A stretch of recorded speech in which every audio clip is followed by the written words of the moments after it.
Rock talk, nerd hawk, rock talk, nerd hawk, rock talk. What's up, party people? I'm Burke Hawk, and this is Rock Talk. Today I'm joined by John-Angus MacDonald of the Trews. And for people that might not know what the Trews is, what would, in your words, what is the Trews?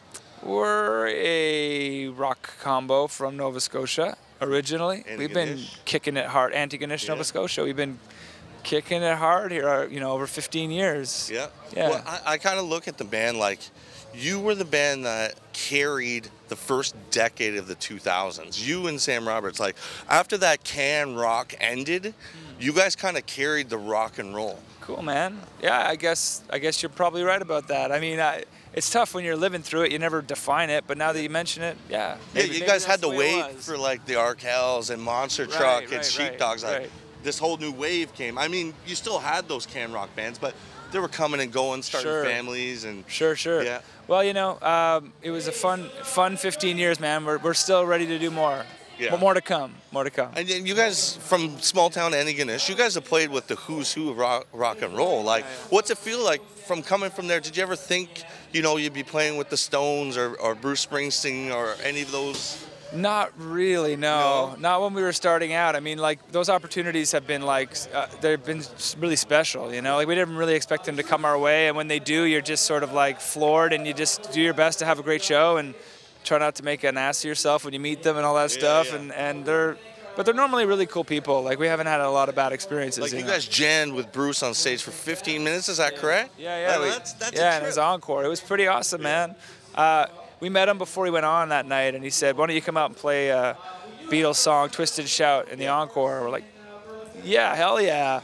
And then we just had to spend the rest of his 3-hour show trying to stay sober enough to get on stage with Bruce Springsteen and not screw it up. So is the party still happening, or is it slowed down over the 15? It's slowed down a little bit. It's slowed down a little bit. It does depend on the night, but like a couple of us are family men now. I have a little boy. I mean, our bass player has 2 little kids, so we, you know, we got to curb it sometimes. But we try to get it all out on stage, and that's the real key, you know. Like, I think when you're young, you confuse what you're doing on stage with what you're doing afterwards, you know. But I realized that, like, you can get it all out, you know, that whatever that energy is that's dying to get out, you can do it all on stage, and you could leave it behind if you just try to focus, pay attention to that, you know. So I don't know the coolest rock and roll story, but it's survival, man. All right, well, give me one here. Over the 15 years, has there been like an epic prank or something you guys play on the road that just stuck out?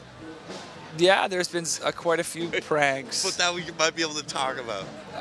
Well, our first big national tour was back in like 2002. The first time we ever crossed the country was opening for Big Sugar. Yeah. It was their farewell tour, actually, but we were just coming up.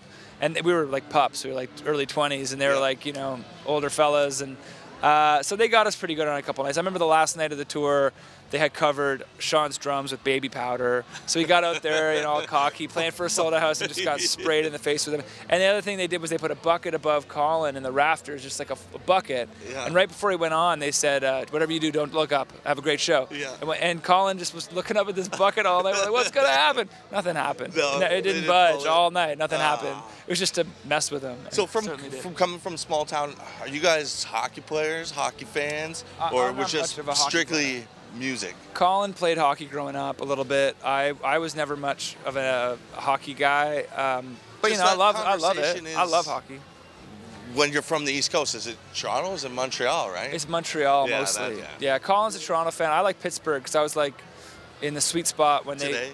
Well, I like him again. I've never stopped liking him, but I was like 10 years old when they had that run with Coffey and Mario and Jagger and like that great team. Awesome. So I've loved them ever since. Some good mullet era. Yeah, totally. It's a great mullet. All right, so if people are going to find you online, what's the Trews website? Is it trews.ca? You know, it's the trewsmusic.com. The trewsmusic.com. Okay, people, check it out. Peace out, party people.